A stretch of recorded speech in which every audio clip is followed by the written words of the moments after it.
Le directeur de Danone Produits Frais en France est mon invité ce matin dans Les Échos. Bonjour François Hérault. Bonjour Olivier. Merci d'être avec nous ce matin dans Les Échos. Il y a quelques semaines, vous avez organisé, fin septembre plus précisément, un Green Day. Alors on ne parle pas du groupe de rock, on parle d'un événement au cours duquel toutes les ventes de Danone en France ont servi à financer des projets d'agriculture, je vous cite, régénératrice. Pardonnez-moi ma question, mais vous êtes une multinationale. Est-ce que c'est une vraie initiative ou simplement du greenwashing marketing ?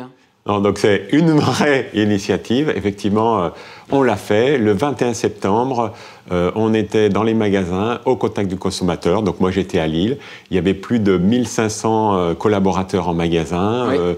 25 agriculteurs. On était présents dans 450 magasins que des enseignes nous ont prêtés pour communiquer aux consommateurs notre engagement. Et donc, d'engager les consommateurs à acheter des produits Danone et l'ensemble du fruit de ces ventes, effectivement, va être reversé pour financer des projets vers une agriculture régénératrice, c'est-à-dire une agriculture plus durable, qui préserve la planète et la santé. Quelle est la différence entre une agriculture régénératrice et une agriculture biologique, François Hérault? Alors, je vais vous le dire, mais juste avant, ce que je voulais partager avec vous, c'est le montant, parce que... Alors, j'allais y venir, justement. Ah, d'accord. On a donc été accompagné par l'ensemble du système. Je pense que c'est un acte fondateur, puisque l'ensemble de la chaîne a participé, et finalement, on a généré des ventes pour 5,4 millions d'euros, donc qui serviront à cette transition au travers des ventes des produits Danone, des produits Blédina, les récoltes bio de Blédina, Evian, Volvic, Salvetta,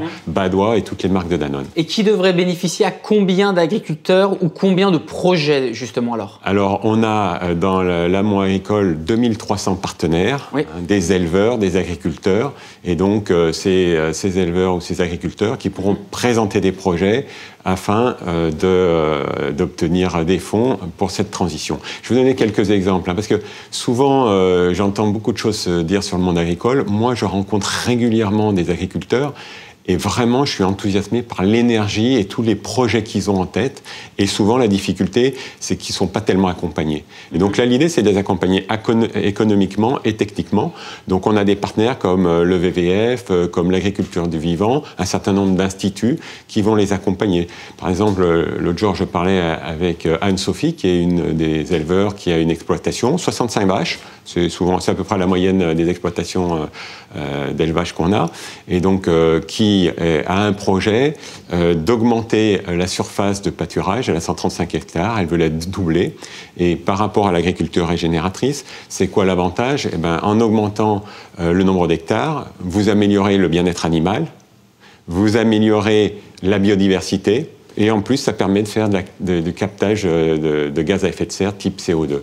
Donc c'est gagnant-gagnant. Alors, on va parler cette fois-ci de Danone, notamment les produits frais dont vous êtes en charge pour la France. Il y a un segment dans l'alimentation qui est en très forte croissance, c'est le bio. On a commencé un petit peu à en parler, plus 17% de croissance l'année dernière selon l'agence bio. C'est à peu près 8,3 milliards d'euros de ventes. Vous avez déjà commencé chez Danone dans le bio. Est-ce que ça va se poursuivre? Et si oui, sur quel produit, François Hérault? Alors, absolument. Donc, par exemple, chez Danone, depuis plus de 10 ans, on a une marque qui s'appelle Lait de Vache, qui est leader sur le marché des yaourts laitiers de vache bio.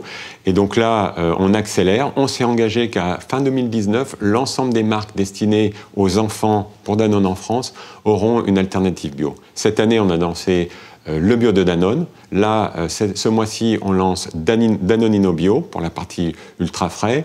Le mois prochain, Activia Bio. Et ensuite, Blédina a lancé en début d'année les récoltes bio de Blédina.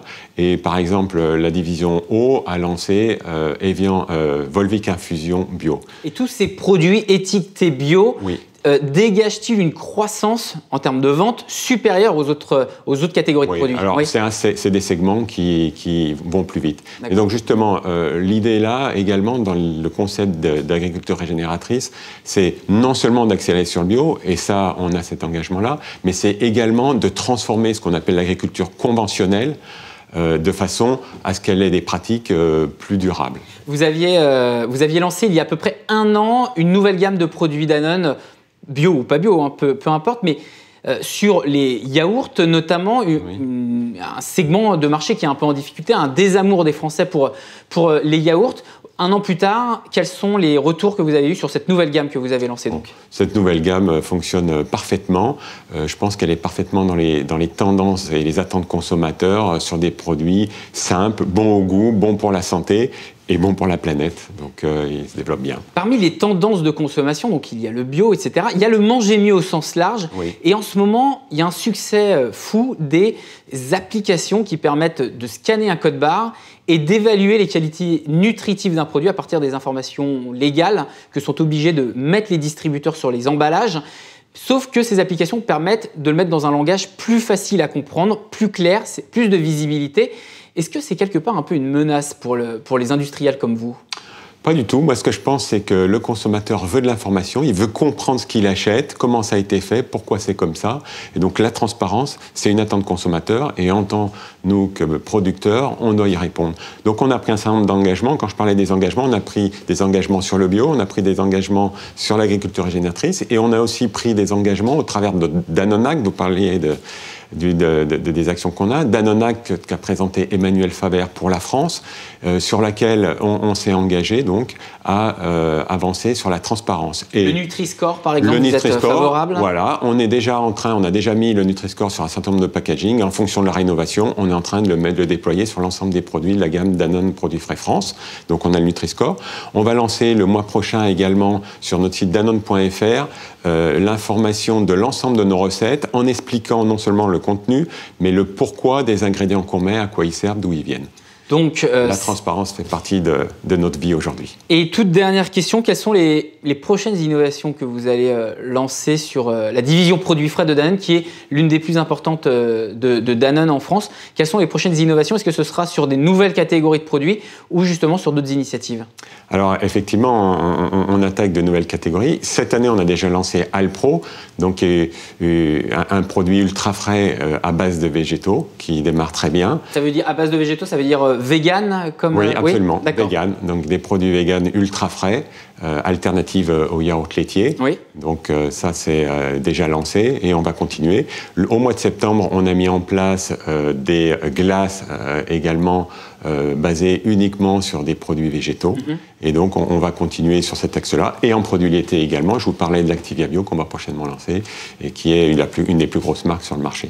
Merci François Hérault d'avoir été mon invité ce matin dans Les Échos. Je rappelle, directeur général de Danone Produits Frais en France.